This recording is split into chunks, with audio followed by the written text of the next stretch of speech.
Pag namatay ka, saan kayo pupunta? Yun lang. Dumating ako sa point na depressed na ako, gusto ko mag-suicide yan. Kasi nga, parang useless yung buhay. Ayoko basta ka na lang maniniwala sa sinasabi ko. Mamaya sabi mo po, it's a prank. Kitang-kita mo yun sa government natin ngayon, di ba? Bago na kayo, boy. Welcome sa Day Trade!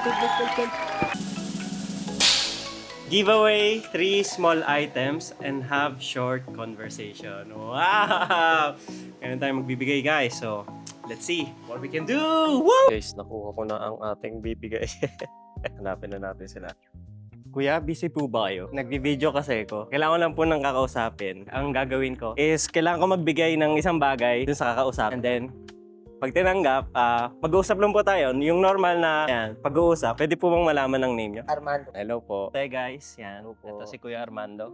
Nickname, may nickname ka po ba? Koy na lang po. Koy. Okay, sige. Ilang taon na po? 23 po. Ano pong pinagkakaabalahan nyo? Ano po ako, nagtatrabaho po sa post office. Post office bilang parang Ano nagdi-deliver? po? Opo, nagdi-deliver. Ilan beses ka nagdi-deliver? Araw-araw po, tuwing Monday to Ilang Friday. orders po yun? May quota po kayo? Wala naman po. Kung ano lang po yung Kung ano lang nandun. So kung may isa lang doon, deliver po yun. Pero madami naman po siya. madami siya madalas. So mga in average, gano'ng kadami yung may-deliver mo per day? Siguro po mga nasa 40 letters.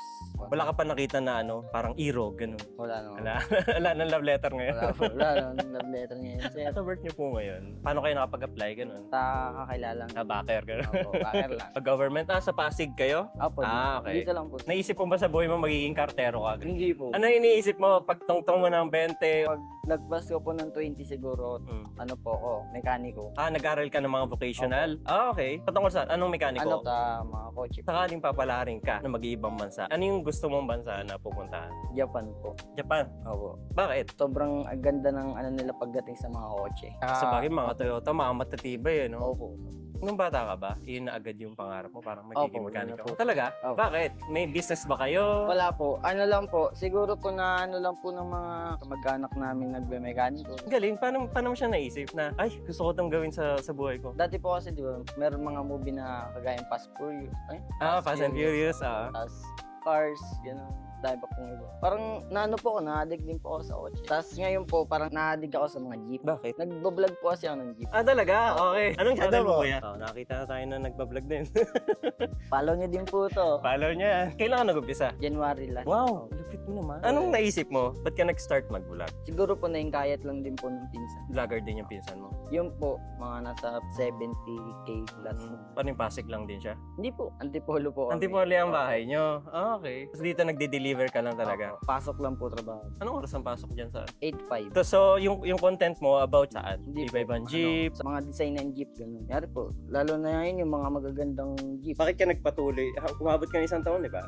Opo. Bakit ka tumutuloy-tuloy? Sa mga tropa lang din pong jeepney drivers. Kasi nung una po, tinatamad na po talaga ako. Tapos hanggang meron ng babati sa kalsada na, Oy, chrome shot! Gaganon na po. yun. Talaga? Ano feeling na? Nakakataba po ng puso ko. Siyempre, 1 subscriber, 1 follower. Ano yung feeling ngayon na 7 point? Masaya din po. Kasi dati, di ko naman po alam na aabot sa point na gano'n. Kasi pinupost ko lang lagi. Puro kalokohan. Tamang edit-edit sa CapCut, yun. Kasi ang vlog ko is about, di ko na-explore yung pagiging social na tao. Di ako makausap, ganyan. Lalo siyang lumala actually nung ulila na kagad kami.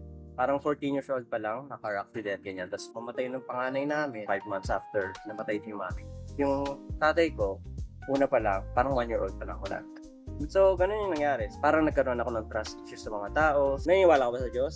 Naniniwala po. Anong religion niyo? Catholic. Catholic? Ayan. Catholic. So, ang nangyari kasi niyan sa akin is Christian na ako simula sa birth. So, family namin Christian na, na-attend ng service. Pero hindi ko naintindihan kung sino yung Diyos. Now, ito na, parang kailan lang actually, 20. When I understood kung ano yung may pag-ibig ng Diyos. Actually, dumating ako sa point na depressed na ako, gusto ko mag-suicide yan. Kasi nga, parang useless yung buhay. Opo. Parang nonsense na lang. Mabuti yung Diyos. Kasi hindi niya hahayaan na kailangan ko na lang basta-basta. Opo. Kasi kung may purpose ka, lahat tayo may purpose. Na nasa sa atin kung papagamit tayo sa Diyos. Ikaw sa tingin mo, ano kayong purpose mo? Sa ngayon, sir, di ko pa alam eh. Wala pa akong idea. Ang ano ko lang po kasi ngayon, kumita lang na muna ng pera para makabawi kila papa, ganun. Which is good, di ba? Opo. So parang yun nga, na-stuck tayo sa present kung ano lang yung kaya natin gawin for now. Kumbaga, sa hirap ng buhay dito sa Opo, Pilipinas. sobra. Nakakalimutan mo na lang yung pangarap mo.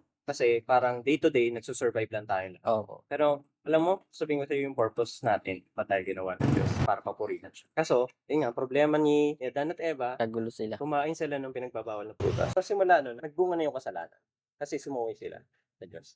Iyon actually yung naghiwalay sa atin patungo sa kaya na hindi na tayo makalapit sa Diyos kasi may harang na. Ito na yung May kasalanan. So, ito yung Diyos, holy siya, banal siya, wala siyang kasalanan, humadlang na yung kasalanan. So, hindi niya na magawa yung inisip niya natin, yung purpose niya, which is maganda. Ngayon, tayo, since may kasalanan, kung ano na pinagagawa natin. Kung ano na lang yung matripan ng laman, di ba? Kung ano yung gustong gawin. Yung iba pumapatay, yung iba nagnanakaw, yung iba nandudugas.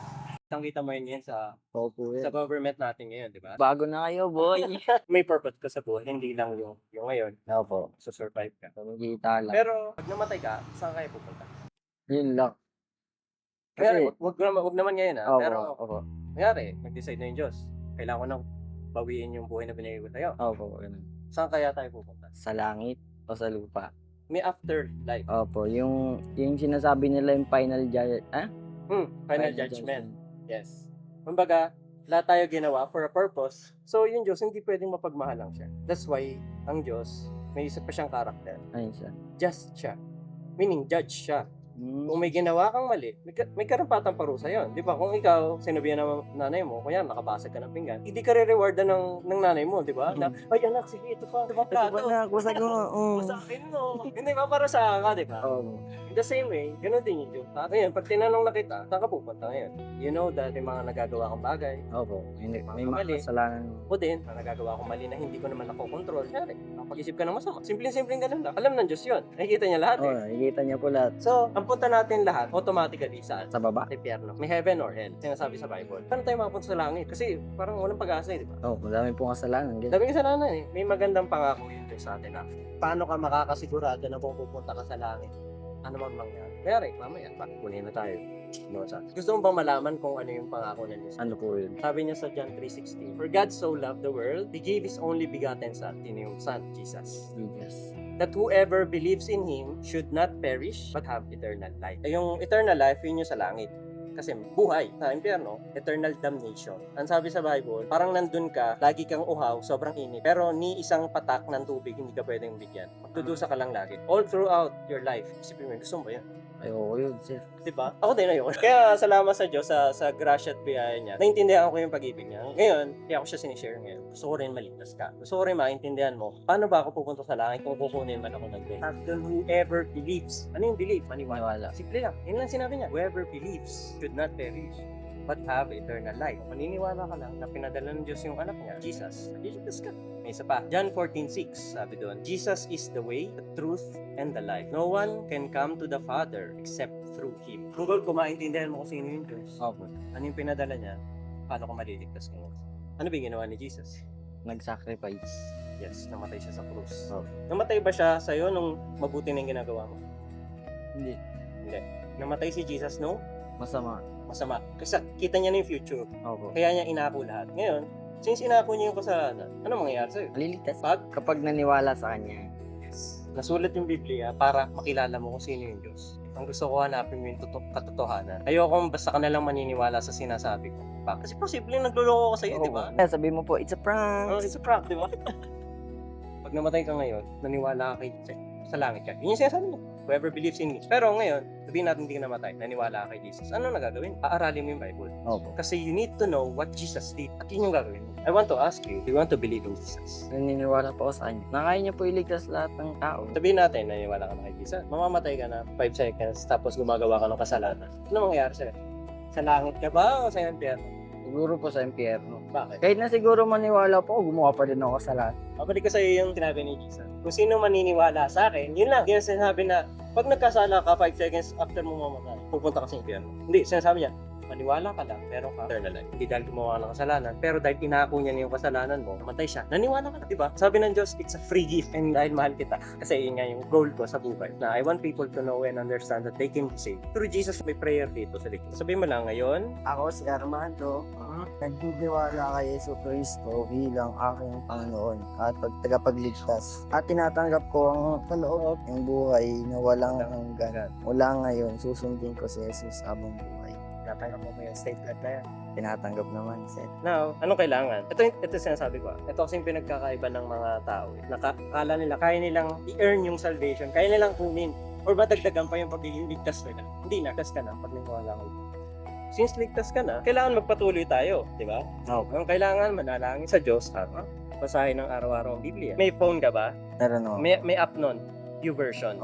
Ayun po, nakikita ko nga po yun. Pag na-download mo na yung YouVersion, ang uunahin mo si John, Book of John. Doon pinakita ng Diyos kung ano yung pagmamahal nito.